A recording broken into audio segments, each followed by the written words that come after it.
মোগলেস, তুমি বিদেশ চলে গেলে আমি কার সাথে ঝগড়া করুম, কার সাথে রাগ অভিমান করুম? আমার কোনো কিছু লাগলে কার কাছে যাবো?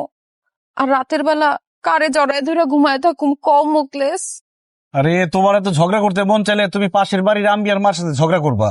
আর রাগ অভিমান করতে চাইলে আমার ইমুতে অডিও ভিডিও করে কল দিবা, তারপর রাগ অভিমান করবা। আর যদি কোনো কিছু দরকার হয় হানিফরে বলবা, হানি বাইনা দিব। আর যদি জড়ায় জড়ায় শুয়ে থাকতে মন চায় তাহলে কোলবালিশ আছে, কোলবালিশ জড়ায় শুয়ে থাকবা। না না না, আমি আমার স্বামীর রেখা এক মুহূর্ত থাকতে পারবো না। তুমি যদি আমার রেখা চলে যাও তাহলে আমি জ্ঞান হারাবো, মরে যাবো, বাঁচাতে পারবে না কেউ। তুমি সারা জীবন আমার সাথে থাকবা, আমার চোখের সামনে থাকবা, কথা দাও মোকলেস। ওরে বাবা রে, তোমার সাথে থাকলে সারাদিন তোমার চোখের সামনে থাকলে কি খাওয়া এসে পড়বো? সংসার চলবো? অবশ্যই সংসার চলবো।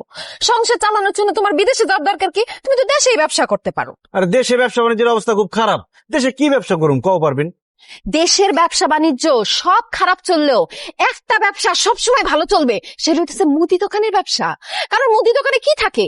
চাল, ডাল, লবণ, তেল, আটা, ময়দা, সুজি। চিন্তা করে দেখো, বন্যা হোক, ঝড় হোক, আন্দোলন হোক, হরতাল হোক, মানুষের তো ভাত খাইতেই হইব। আর ভাত খাইতে হইলে মুদি দোকানে যাইতেই হইব। এর জন্য মুদি দোকানের ব্যবসা সবসময় রমরমা, সবসময় চাঙ্গা। তুমি একটা মুদি দোকান দিয়ে দাও। ঠিকই কইছো পারবেন, মুদি দোকানে তো অল টাইম বেচা কিনি হয়।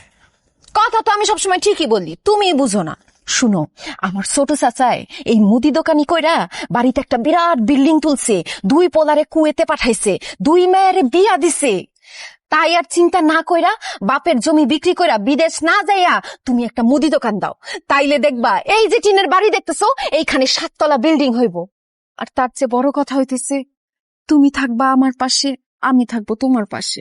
বাস পারভিন, আর বলতে হইব না, তুমি আমার চোখ খুলে দিছো। আমি আর বিদেশ যাওয়ার কথা চিন্তা করুন না। আমি হবো ব্যবসায়ী, আমি হবো মুদি দোকান।